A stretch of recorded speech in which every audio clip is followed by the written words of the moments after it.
Enseguida damos el uso de la voz a la doctora Jacqueline Pechard,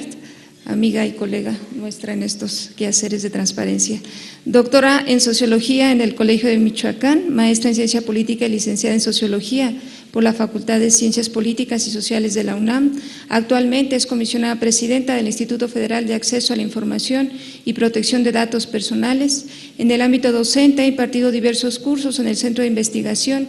y Docencia, el CIDE, en el Instituto Dr. José María Luis Mora y en el Instituto Tecnológico y de Estudios Superiores de Monterrey. Entre sus publicaciones destacan las elecciones federales de 1988 en México, hacia la sociología, la cultura política y democrática, las elecciones federales de 1991 y cultura política, entre otras publicaciones. Jacqueline, bienvenida. Muchas gracias. Tengo una presentación que supongo que me van a ayudar a pasarla, pero quiero decirles antes que, bueno, pues que quiero agradecerle a Arely Cano la posibilidad de estar aquí y sobre todo, pues decirles que quizá voy a reiterar alguna de las cosas que ya dijeron de manera mucho más detallada y además con ejemplos muy claros, porque mi presentación es pues muy general y debo decir desde la perspectiva de una autoridad de transparencia y protección de datos personales, que es una autoridad administrativa, pero que en buena medida realiza funciones jurisdiccionales, que es el IFAI. De entrada quiero decir que sí encuentro que hay un dilema entre la transparencia y la protección de datos personales en materia de procuración de justicia. Es decir, sí creo, quizá aquí estaría más con Carlos Gregorio, en el sentido de que desde la perspectiva de un organismo administrativo, bueno, pues sí hay un dilema a la hora de ver cuál de los dos derechos, el derecho de acceder a la información, el derecho de estar informado sobre lo que hacen las distintas entidades públicas y el derecho a la protección de los datos personales. Entonces, sobre ese dilema es que voy a trabajar. Por favor. Bueno, lo primero es que les pongo cuáles son los grandes elementos normativos que regulan tanto el acceso a la información como la protección de datos personales, a los que ya se refirió Pedro Salazar, el artículo 6 de la Constitución Política de… ¿no?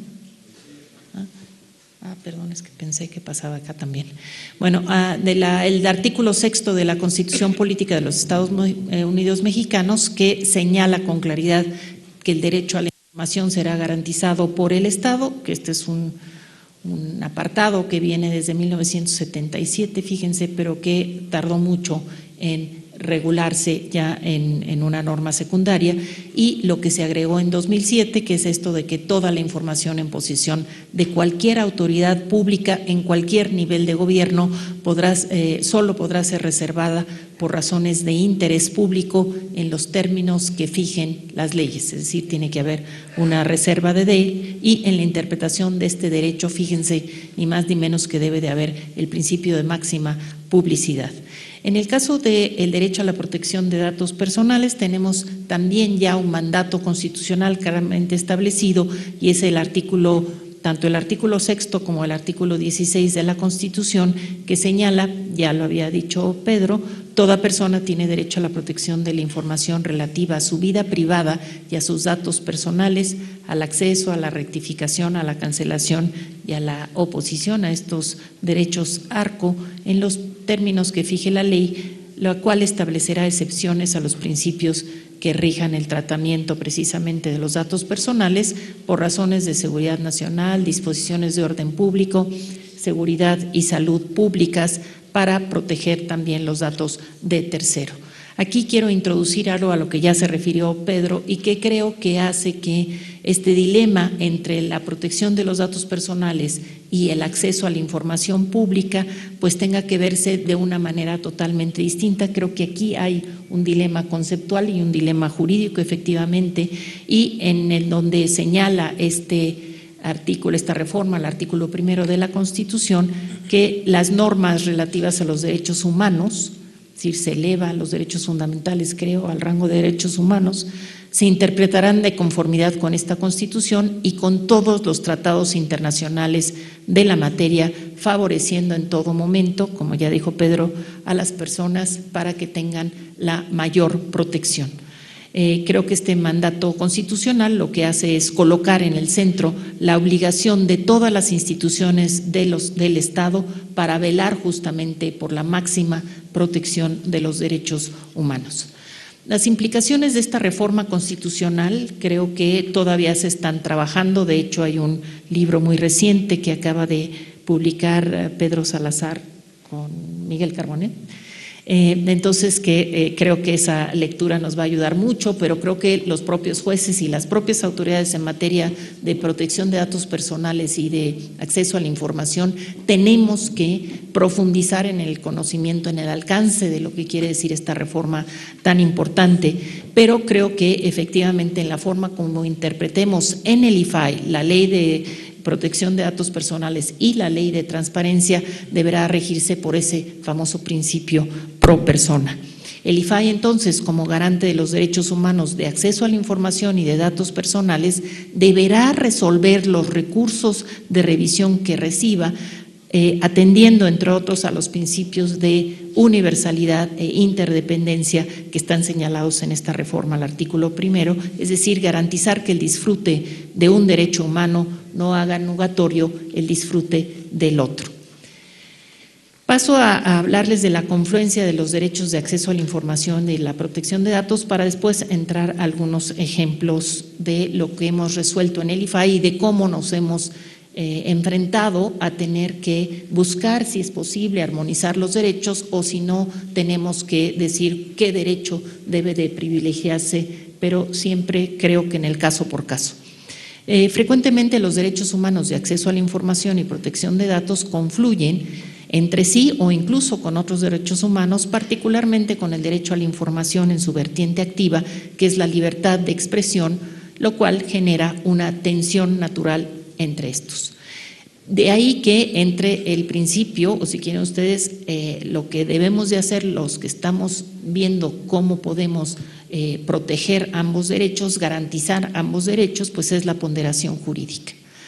Y la determinación del alcance de los derechos humanos de acceso a la información y de protección de datos y la extensión de sus límites y restricciones conlleva efectivamente un ejercicio de ponderación de derechos en el cual debe de procurarse, en primer lugar, como ya decía yo, buscar la coexistencia, la armonización, el equilibrio entre los dos bienes o los dos valores jurídicos en conflicto, por una parte un derecho y por la otra el derecho de acceso y la otra el derecho a la protección de datos. Y si no se puede encontrar esta armonía, entonces hay que buscar la prevalencia de uno sobre el otro, siempre buscando que sea del interés público esta ponderación. Y me quiero referir a las reglas de Heredia, que seguramente ustedes conocen y sobre todo pues Carlos Gregorio lo conoce muy bien porque en el 2003 ya es muy lejano esto de las reglas de Heredia. Fíjense desde cuándo se viene discutiendo esto, pues en ocasión de un seminario que organizó el propio Instituto de Investigación para la Justicia que encabeza Carlos Gregorio, lo que hicieron ministros de América Latina y de Centroamérica que se reunieron ahí fue ponerse de acuerdo sobre cuáles debían de ser los principios básicos que debían regular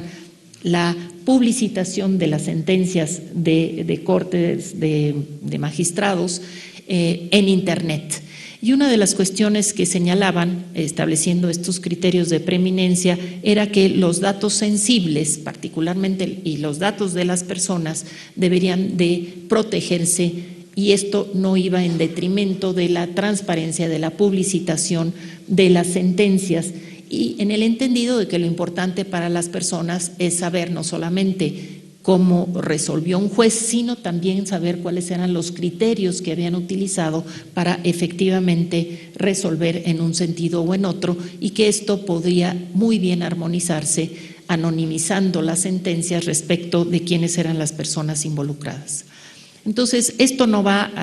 quiere decir que la publicidad de las audiencias judiciales tiene que entenderse, ya también lo decía Pedro, así que soy pura repetición, perdón, que la publicidad de las audiencias en los procesos penales, a que se refiere el artículo 20 constitucional es una garantía del inculpado para obtener un debido proceso, pero que no se traduce en la publicidad de los nombres ni de este ni de los demás datos personales involucrados, que creo que ya